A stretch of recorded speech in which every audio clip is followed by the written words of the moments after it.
Hello viewers, मैं professor Sadia Shahid आपका welcome करती हूँ अपने यूट्यूब चैनल एजुकेशन विजडम पर।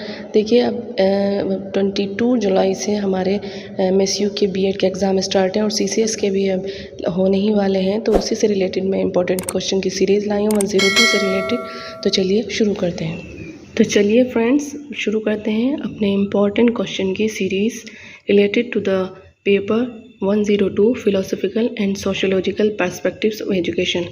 देखिए, शिक्षा के विभिन्न अर्थ, प्रकार अथवा अभिकरण, इसकी आवश्यकता, प्रकृति और कार्य। जो आपका फर्स्ट यूनिट है शिक्षा का, उससे रिलेटेड एक क्वेश्चन आना ही आना होता है और उसमें आप इसके डेफिनेशंस याद करेंगे। मैंने आपको बताया था कि डेफिनेशंस आप किस तरह से रिलेटेड करके याद करेंगे, किसी भी फिलोसफर से और किसी भी वाद से, वो एक साथ आपकी 3-4 चीज़ों को कवर कर लेंगी। उसके अलावा इस पे एक क्वेश्चन ज़रूर आता है, इसके अभिकरण क्या है, किस किस तरह से शिक्षा दी जाती है, औपचारिक, अनौपचारिक, निरौपचारिक।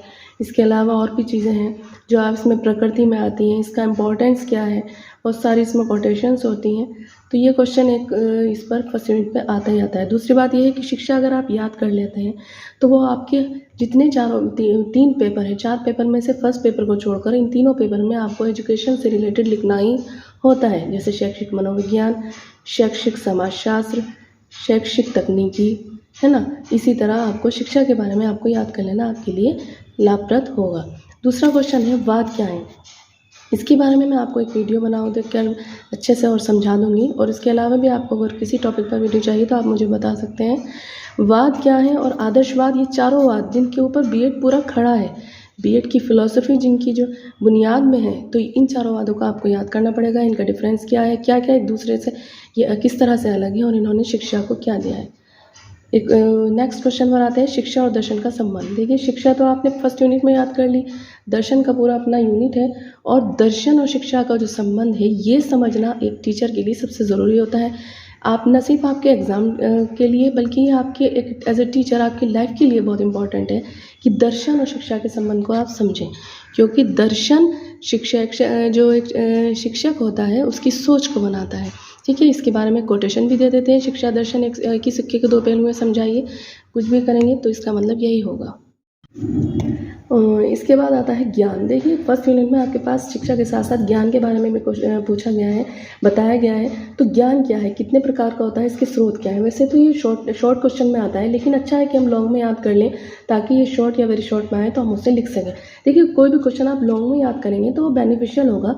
उससे लॉन्ग से आप शॉर्ट वेरी शॉर्ट बना सकते हैं, बट वेरी शॉर्ट से लॉन्ग बनाना डिफिकल्ट होता है। अद्वैत दर्शन के बारे में एक लॉन्ग क्वेश्चन आता है, रिपीटेड हुआ है कई टाइम, काफ़ी सालों से।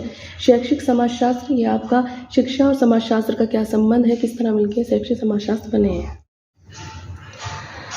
इसके बाद आते हैं विचारक। देखिए, विचारक बहुत सारे हैं, लेकिन मैंने आपको तरीका बता दिया था कि आप बहुत ज़्यादा प्रेशर ना लेते हुए कि इतने सारे विचारक हम कैसे याद करें। देखिए, गांधी जी को आप आदर्शवाद से जोड़ सकते हैं। आदर्शवाद में इनके कोटेशंस लिखिए या इनके इसकी शिक्षा के बारे में जो इनकी कोटेशन है, आदर्शवाद में जो इनका योगदान है, क्योंकि गांधी जी जो इंडियन फिलोसफर हैं वो आदर्शवादी ही हैं। अरविंद जी हैं, टैगोर हैं, इनके बारे में भी थोड़ा थोड़ा आपको पता ही है।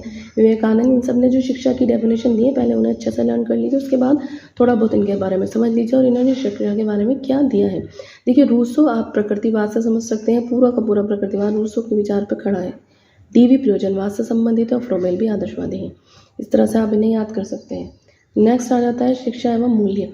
देखिए, मूल्य जो गिरते जा रहे हैं हमारी शिक्षा के, उसके बारे में क्वेश्चन ज़रूर आता है, लॉन्ग में नहीं तो शॉर्ट में आ जाता है कि मूल्य शिक्षा क्या होती है। छोटे बच्चों से ही हम बच्चों को सिखाते हैं कि नैतिक शिक्षा क्या होती है, कैसे बड़ों का आदर सम्मान करना चाहिए, दूसरों के साथ अच्छा बर्ताव करना चाहिए। जो चीज़ हमारी शिक्षा में से कम होती जा रही है, तो उसी से रिलेटेड ही आपका क्वेश्चन बनता है।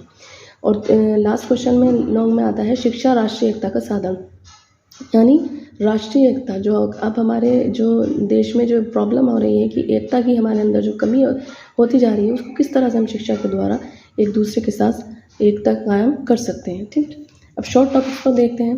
वैसे तो एग्जामिनर की मर्जी होती है, वो शॉर्ट को लॉन्ग में भी मर्ज करके दे सकता है, लेकिन हमारे आईडी के हिसाब से ये शॉर्ट में ही आते हैं।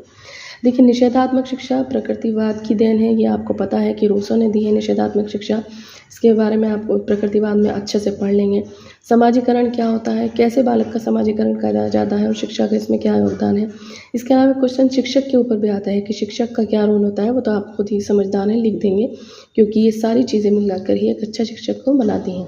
शिक्षा सामाजिक परिवर्तन का साधन किस तरह से है, कैसे समाज को परिवर्तित करती है शिक्षा। संविधान में शिक्षा के संबंधित कौन कौन सी धाराएं हैं, अल्पसंख्यकों की क्या धाराएं हैं, क्या क्या अधिकार हमें शिक्षा के संबंध में संविधान ने दी है। इसके अलावा प्रजातंत्र और धर्मनिरपेक्षता, ये आप जानते भी हैं, शॉर्ट या वेरी शॉर्ट में आ सकता है। Thank you. एंड अपने दोस्तों के साथ इस वीडियो को ज़्यादा से ज़्यादा शेयर करें ताकि उन लोग भी इससे फ़ायदा उठा सकें। ओके, मिलते हैं नेक्स्ट वीडियो में।